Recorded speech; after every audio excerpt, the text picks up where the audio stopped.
Hey all, how's it going? My name is Nikki Harris, and welcome to the Resilient Raw and Real podcast. I am changing up how I am doing my podcast at this point. I usually do a Zoom call with the people that I coach, and I decided to switch things up, spice it up a little bit. And now I am going to be recording educational type topics on my own week to week, but also having people on, interviewing them, asking them questions, other experts in the fitness nutrition field, getting more information for everybody to make it more applicable to help them grow more, all of those things. So I'm really, really excited to be able to bring that to you guys. If you are new here, who am I, right? I'm a mom of two. I am a farm wife. We live in Iowa. I'm also a full-time nutrition and fitness coach. So, with that, if you have any or any suggestions for people that you would love to have on the show, topics that you'd love to see me cover, anything that you find confusing, anything that you would like more, insight on, please feel free to shoot that message to me. I am always happy to help with whatever you all need. But this week we're going to talk all about sprints. A lot of people will think that they need to be doing constantly doing HIIT work, very, very high intensity workouts. And it's honestly not going to always be the best situation. I am going to definitely go into a couple of specifics here, but we're going to be talking mostly about with the goal of muscle gain and with fat loss. So, for instance, if you have a long distance running goal, then yes, you should be packing on those miles, right? If you have different types of aesthetic goals, you should be doing different types of workouts. But if you have just the goal of overall health, you have the goal of, leading or keeping lean body mass, losing some body fat, then these are going to be things that really, really help hold true. So why sprints over long runs? Okay, so a lot of people are going to think that we need to get out and hit the road and do miles and miles and miles of jogging. And with a muscle gain goal or maintenance goal and then a fat loss goal, that is not going to work well for most people. So when it comes to that, consistent long running patterns like that will often lead to muscle loss over time, can even lead to fat gain over time. Because the thing that controls our fat is one, how much we eat, right? But two is how much our body burns in order to maintain our muscle and go through daily function.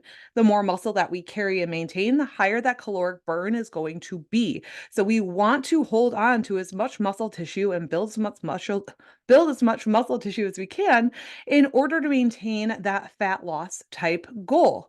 So when it comes to sprinting, that is going to be something that works really, really well because it actually forces multiple muscles to contract and work as hard as possible for a very short burst of time.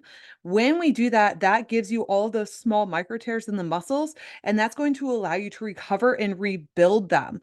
So that is going to be perfect in order to keep building up more muscle, building up more metabolism, building up an option for your body to utilize that and use up fat and calories eaten or consumed to keep on building the muscle and burning more body fat. It's exactly what we're going for. So with that, the frequency and the duration. So we're going to be wanting to go for 1 to 3 times per week at most. Okay. So this is where I've gone wrong in the past. Doing CrossFit every single day. I was going for jogs every single day. I was doing it all backwards because let's be honest, sprinting is hard and you don't necessarily want to go get it done. But when you're doing it 1 to 3 times a week, it's the right amount of short periods of stress that your body can typically handle.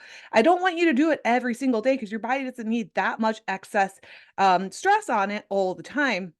And I'll also put a little side note, ladies, if it is the week before your cycle, please don't do sprint work. That's not the week to work on that, okay? But outside of those things, 1 to 3 times a week is going to be perfect amount for you to still do weightlifting to help build up muscle with weight resistance.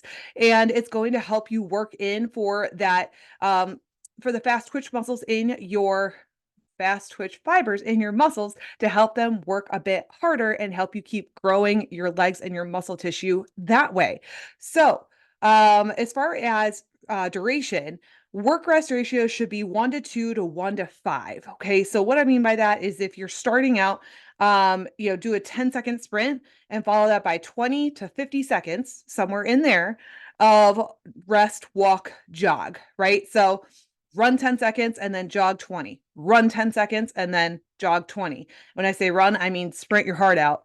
And that is going to be what helps you get up to those sprinting ratios that you want.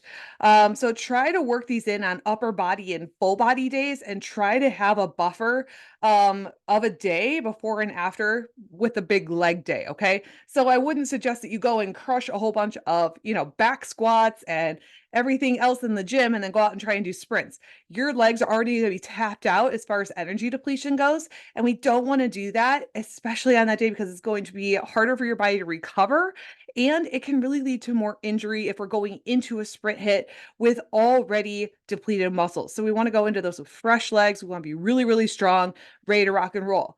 So the other thing that this will do is it's going to activate an enzyme called AMPK, which will optimize cellular activity, which also helps with fat burn. So those are all really, really huge benefits to doing sprint. So why sprint instead of hit? So there's a difference, right? So hit, high intensity interval training, and then we have sprint, aka sit. So sprint interval training. So studies show that even though people spend about 60% less time exercising with sit, people had over 39% higher rates of body fat loss percentage. So it's going to just work that much quicker because your body is working that much harder for a much shorter period of time. As long as you combine that with your overall nutrition habits and lifestyle habits, you can lead to a lot more body fat loss a lot faster. And then even in comparison to people doing long distance jogging and stuff like that, sprinters lost 91% more body fat than the joggers did. So like me before, when I thought I was out there like really getting through it, running 13 miles or so in the morning kind of thing, like that wasn't doing me the favors that I thought it was. Yes, I was improving my cardio, for endurance, which is great. That's great if that's your goal, but that wasn't my goal. So I was working against what my goal was, but I didn't know it. So if your goal is body fat loss, muscle maintenance, having a lean toned body, strength, all of those things, then long distance jogging is probably not the best option, at least not on a regular basis. So really working into those sprints is going to be a huge benefit. And then how does it help with gains? So sprints actually increase the amount of type 2 fast twitch muscle fibers in the legs, which helps increase the muscle mass and strength in the legs. Huge benefits. So this allows sprinters to outwork most people lifting as well and build the biggest muscle groups bigger, which is your glutes, your hamstrings, your quads. Those are some of your biggest muscle groups. When you can build those and make those stronger, you are going to be unstoppable. And when you have your bigger muscle groups stronger, bigger, more muscular, you're going to have a higher metabolism, have a higher fat loss, and easier time maintaining your goals as well. So that is huge, huge benefits. Sprinting has also been shown to improve hormonal benefits because it increases protein synthesis. So the breakdown of and use of amino acids to repair and rebuild the body. That's what protein synthesis is. So it's going to boost testosterone, HGH, hard one for me to say for some reason, which is human growth hormone, and improved insulin sensitivity. So when we have improved insulin sensitivity, that's actually going to mean that our body doesn't have such high fluctuations when we have carbohydrates in our system.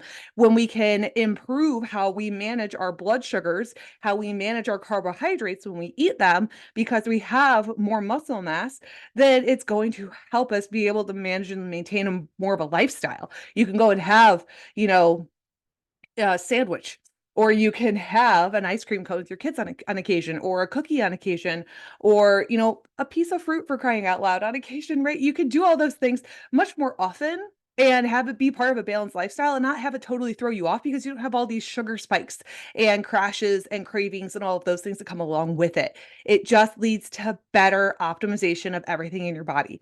So with all that, I do want to throw in there, if you are listening to this and plan to incorporate it into your training plan, I do highly suggest that you double check with your doctor before you move forward with it, just to get approval and make sure that you are in proper condition to go ahead and work this in. Jumping into work like this can be very much of an overload for some, and it's better to be safe and ask before you just jump in. So please, if you are new to working out or new to this style of training, go double check with your doctor. Make sure that it's okay for you to do so with meds, with conditions that you carry, anything like that. Okay. Um, But aside from that, I cannot wait to have you back next week for another topic. And please do share this with someone if you think that they would benefit from hearing it. Go make today as great as you possibly can, making one amazing decision at a time. And remember to always get out of your own damn way. If there's something holding you back, how can we change that and how can we make it better?